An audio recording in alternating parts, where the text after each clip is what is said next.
Stakeholders have advocated for the inclusion of persons living with disability in workplaces. This call was made on Wednesday on the 2024 Nigerian Diversity and Inclusion Conference themed Disability Inclusion in Corporate Sustainability, which was held at the Access Holdings headquarters in Lagos. The second Nigeria Diversity and Inclusion Conference is hosted by the Nigerian Business Disability Network, offering a platform for private sector players, civil society, and public sector organizations, as well as other organizations and the community of persons with disabilities, to discuss disability inclusion in corporate sustainability. And now to the questions part of this interview. Yes, Mr. Felix. Yes, we are discussing people that are citizens, tax-paying citizens, full-blooded, all rights included, but with disabilities. And there are conferences hosted to discuss more on inclusion of these people in the workplaces. What, in your own opinion, has been the reasons for the exclusion of such people that don't have any mental instability with them? They are fully conscious of themselves. They are high players in the business models of this world, but not included in the Nigerian workplace system. Please, let me know your opinion on that, sir. Well, that's quite a very sensitive conversation to have. Sir. Exactly, sir. And I'll say very sensitive because most times it takes a different approach. I would rather want to approach it from an intentional point of view. Okay. Yeah, so beyond just the workplace, the people, the employers not being able to, I also think there's a responsibility for people, the handlers of these people. For instance, from the home front, I have seen children. I remember a particular instance where I saw a child who is crippled, and I'm not excluding other disabilities. Okay. And then the family left this particular child, not even allowing that child to go to school. Not because there is no school. Yeah, so the families, the friends, the handlers of the child didn't allow the child to go to school because they felt that, oh, if this child goes to school, the other children are going to bully the child. Teachers are not going to have the right facility to attend to them. So the best approach is to leave this child at home. So I think it's something that calls for everybody's hands on the deck. The families has to make this child or this person's aware of their capabilities beyond just the physical disabilities, because they are mentally capable. Yeah. Some of them can even do certain things that you would not even. So the society owes them a responsibility to first and foremost provide them that confidence to want to aspire for whatever it is they want to achieve. Exactly. Then the second thing is that we, the policymakers, are supposed to begin deliberately and intentionally building environment and facilities that support these people to learn and to grow.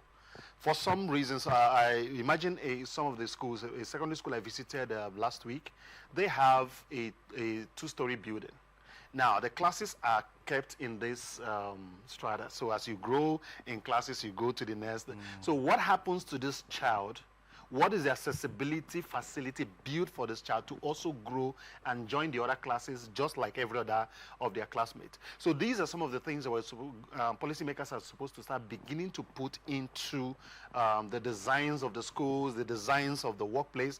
And then by the time they get into the workforce, we are also the employers, yeah, or the policymakers, exactly, are supposed to also intentionally begin to build accessibility facilities for them. Many workplaces, I can tell you, I've been to some places, and then when you get there, you are not seeing these people with disabilities struggling to get on the staircase or try to climb the staircase and all that, and there's nothing built for them to create those accessibility. So the first thing is that whether it's from the family, from the schools that shape the knowledge, or the policymakers, or even the employers, there has to be that intentionality in being able to create that inclusiveness for these people. Exactly, exactly. Well said, well said. But still digging a bit deep into this.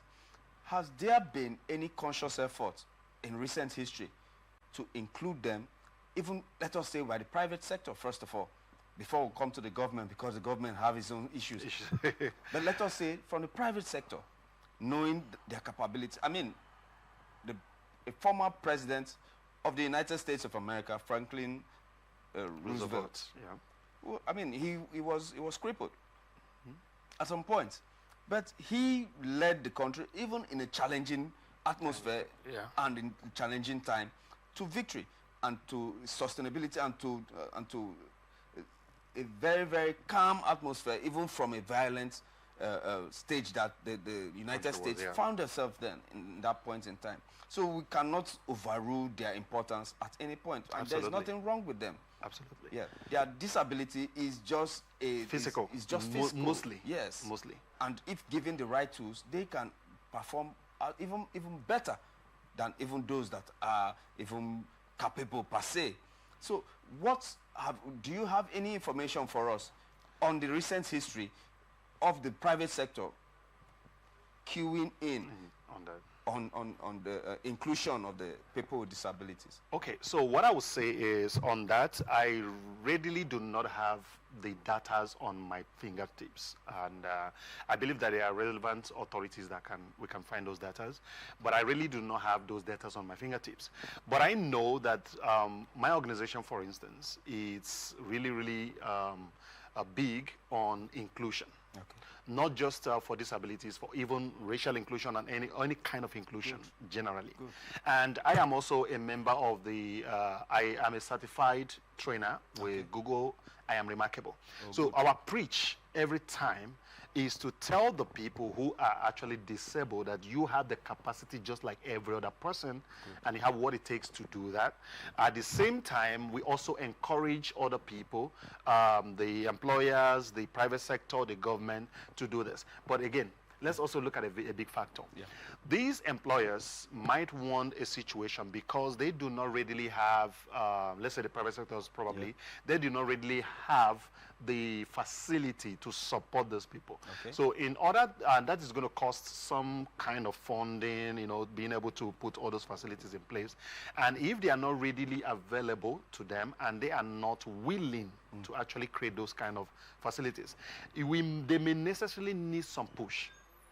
I know a couple of companies that are already doing that. They are already including, I remember a particular office I walked into, and I saw a lady with wheelchair. Okay. Right? Though her office was moved from upstairs to downstairs to still allow her to be able to still walk, but that's not enough. Yeah.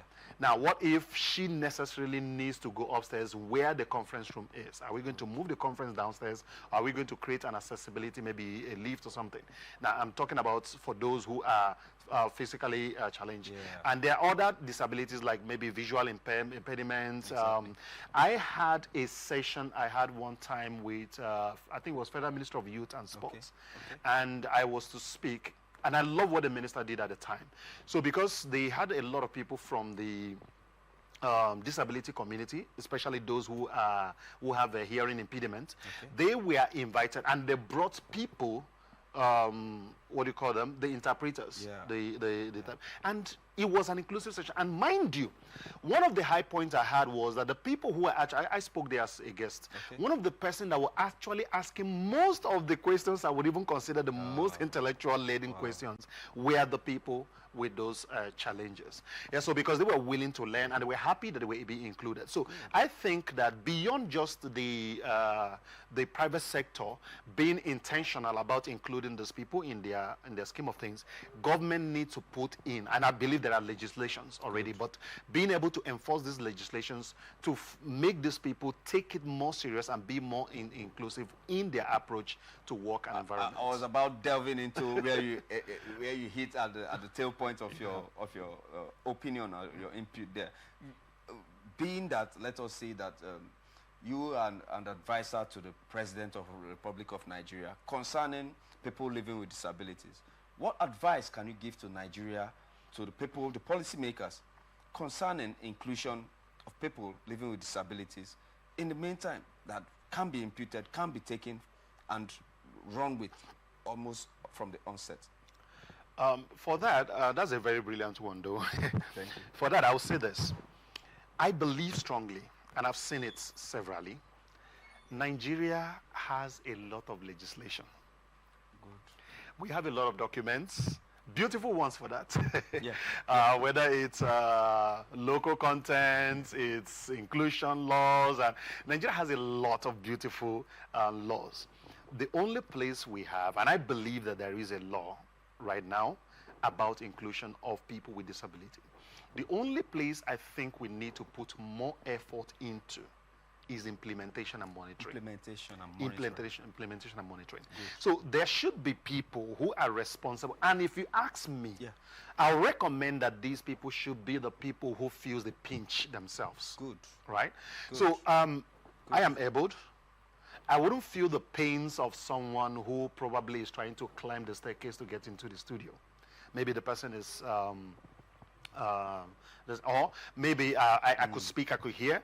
Now, I wouldn't really deeply appreciate the pains of someone who has hearing impediment or who is visually impaired and all that.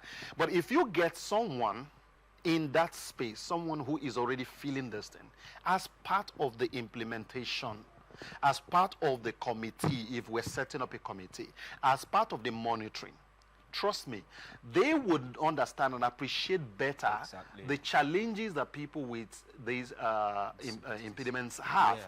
And so what that is going to do is that because they have a better appreciation of what this is, they would angle more for this and this and this. Because they're going to be viewing this from the angle of, I know these pains. I know this understanding. I teach business. And I don't teach business just because I just love teaching business.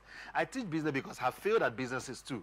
And I understood the things that made me fail at those businesses. I've also succeeded at businesses, and I understood what makes me succeed. So if I teach business to other small business owners, I teach them from the angle of, oh, this is what made me fail. This is what made me succeed. And because we are sharing the same business environment, this is what I think could work. All right, so if you have any advice for government, I would say, first and foremost, let's go back to the books. There are laws governing these things. There are laws. Let's implement. Let's set up monitoring and implementation teams, and let these teams include the people who feel this pinch themselves. Good. Well said. Well said. We have been speaking with Mr. Felix Obuji, a business analyst of repute, I told you, and he is making every cent of it count. And now let's go to the next story online. Shell Petroleum Development of Nigeria Limited and Shell Nigeria Exploration and Production Company Limited remitted $142.5 million to the Niger Delta Development Commission in 2023. A statement by Shell Nigeria's manager and the Media Communications and NGO Relations, Mr. Bamidele Odugbesan, disclosed that SPDC paid $112.5 million, while SNEPCO paid $30 million compared to $59.4 million paid by SPDC and $20.73 million paid by SNEPCO in 2022. He noted that the contributions came from the Shell companies on behalf of themselves and their respective partners, the NNPCL, Total Energy, EP, Nigeria Limited, Nigeria Ajib Oil Company, and ESSO, and so and so. Now, let's go straight to the point. We've had some billions of dollars that cost headaches on my head that's been paid to the Niger Delta Development Commission. I don't want us to go into whether it will be used for so and so purpose or the history of how has it been used. But let's go deep. And in a few words, in your opinion, what should the Niger Delta Development do with this money? I think they already have their mandate. There is an act that set up the Niger Delta Development Commission. There are laws and that govern their day-to-day activity. So those things are already there.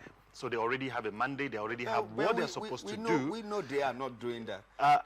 That's not for me to say. Okay. Yeah, because there are roads you will see, there are projects you see, and then you see Niger Delta. So we can't outrightly say they are not doing that. Okay.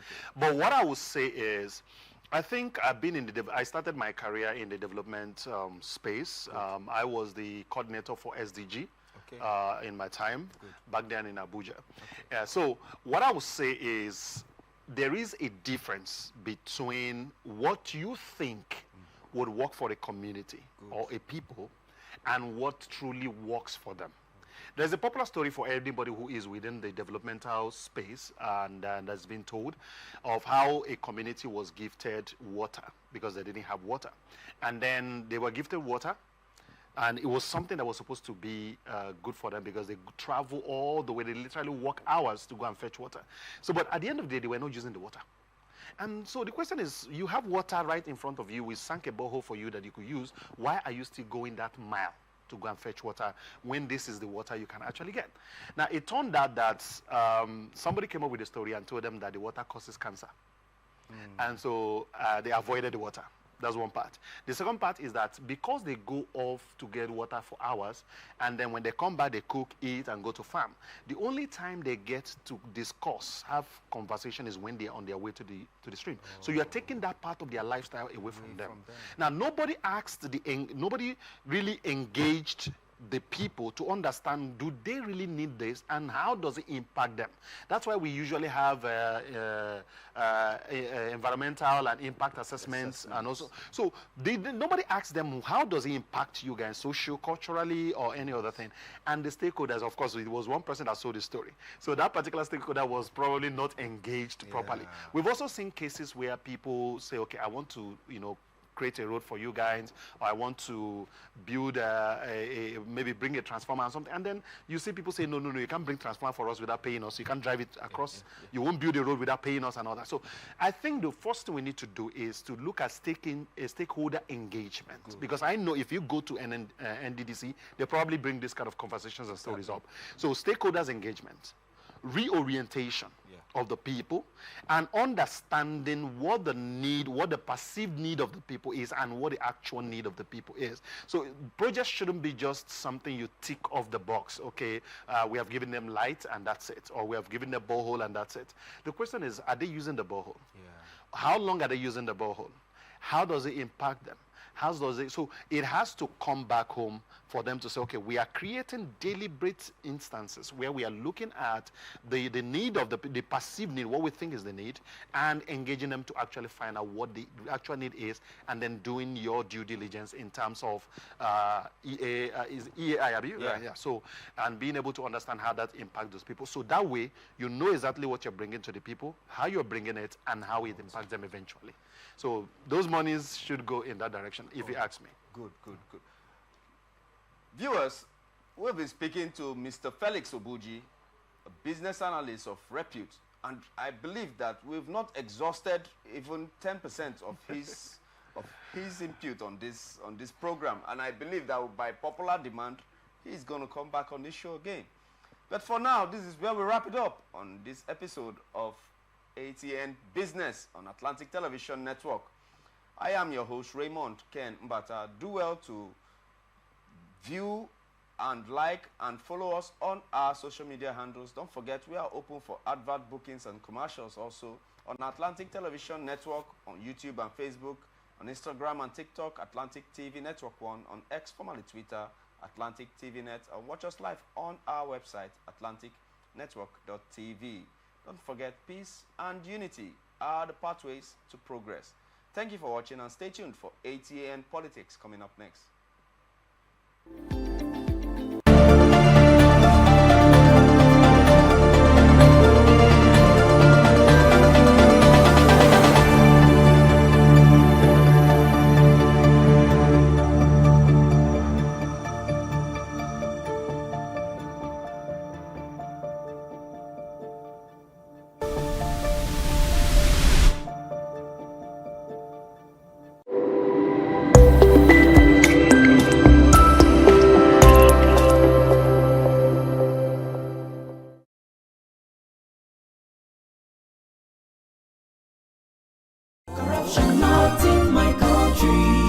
I don't get a lot. Boy, they won't booga me small. They say, man, give them bribe. I say, nothing. Okay, now, we'll go block later.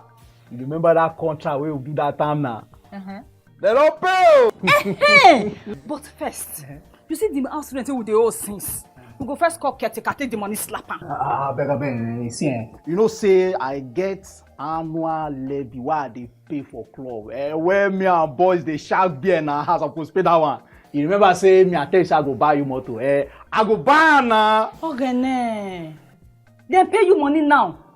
Why we don't they beg caretaker? Why would they beg landlord, old man, and they agree give us time? Money can't come now. You won't divert am. You said na corruption.